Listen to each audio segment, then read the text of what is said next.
question is, to what extent can history impact a perspective on a group of people or society?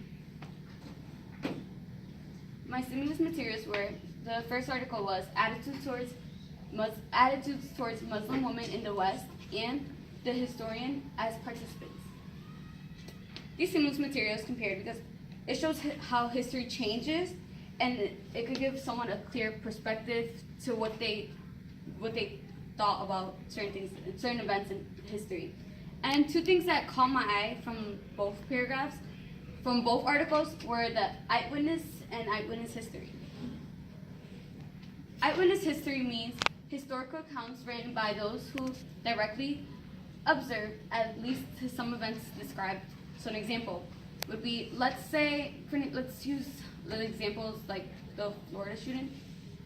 The kids that were there and talked about, they are eyewitnesses because they were there in the moment, so they're able to give they were able to give credible information about what was going on. My claim is, everyone's not always smiling about things going on in history. It could affect you emotionally in a negative way. So from having families crying at their loved ones' graves, it's a lot of times how you're impacted in a negative way. My limitations were how a lot of times when I looked up articles, a lot of the articles had the same information, same quotes. They basically had the same main idea.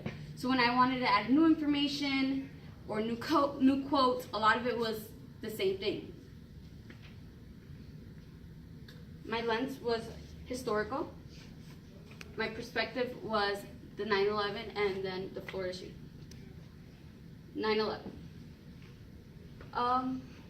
First of all, I'm gonna show you guys this video, and I want you guys to notice how effective people were touched during the event.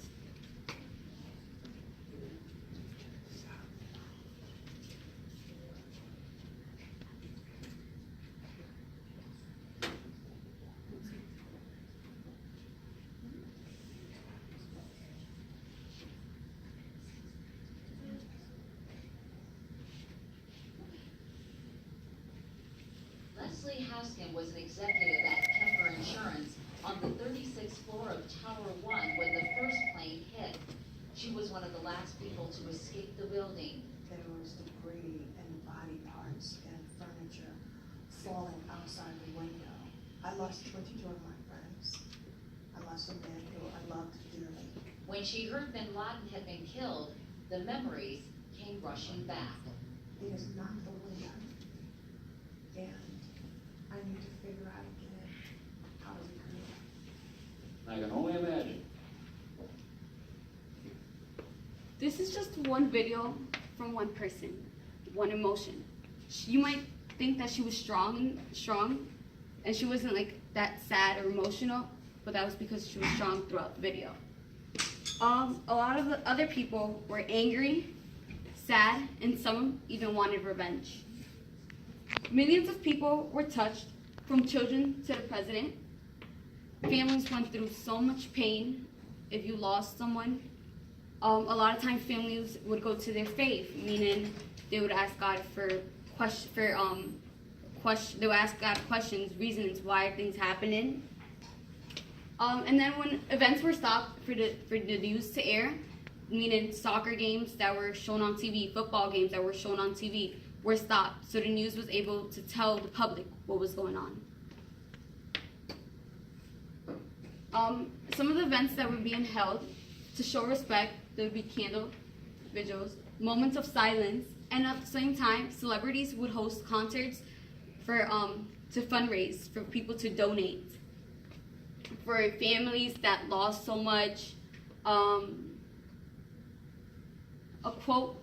quotes that touched me were, times is passing, yet for the United States of America, there will be no forgetting September the 11th. We will remember for every rescuer who died in honor. We will remember every family that lives in grief. We remember the fire and ash, the last phone calls, the funerals of the children.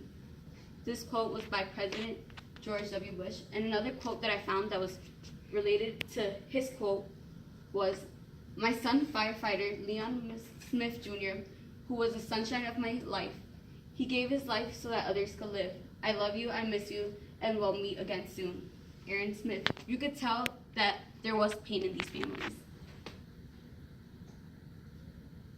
My second perspective was the Florida shooting. To start off with a quote from the Denver Post, this is an article that they wrote called "Reactions to the Florida School Shooting." They had different letters from different families, and this was one of the letters and one of the quotes. Marlene Smith says, "I've heard many people express that their thoughts and prayers are with the families of the students who were killed and injured in the Florida school shooting. Once again, the families have been going through faith to recover for all their hurt that they're going through." And then another video. We are united. We are called the United States of America for that reason. Together we are whole. Together we are one. Look to your left, look to your right. Brothers and sisters is what I see. I'm estimated. And then here's another one of someone's perspective. Like Swin, I'm a junior at Marjorie Stoneman Douglas High School. In the wake of the tragedy on February 14th, we, as students, as youth, decided that if adults weren't going to take action, we would. No gun-related legislation has been passed in this country since 2008, 10 years ago. Since 2008, there have been at least 95 mass shootings in this country. And this, I would like to say that this, the video shows a reaction towards what, there was a proposal of teachers having guns for students' safety, and this is how people reacted. Students had walkouts. As you can tell, a lot of you guys participated in the walkouts. There were marches in different cities and states around the world. One of their slogans was, "What do we want? Gun control. What do we want it? We want it now." Los Angeles Times said it in one of their articles. My recommendations are, major events happen all around the world, every day. I recommend that in order to learn from such impactful events, people need to educate themselves, start reading articles, start to watch news. That will let you know and inform you what's going on. A lot of times when I was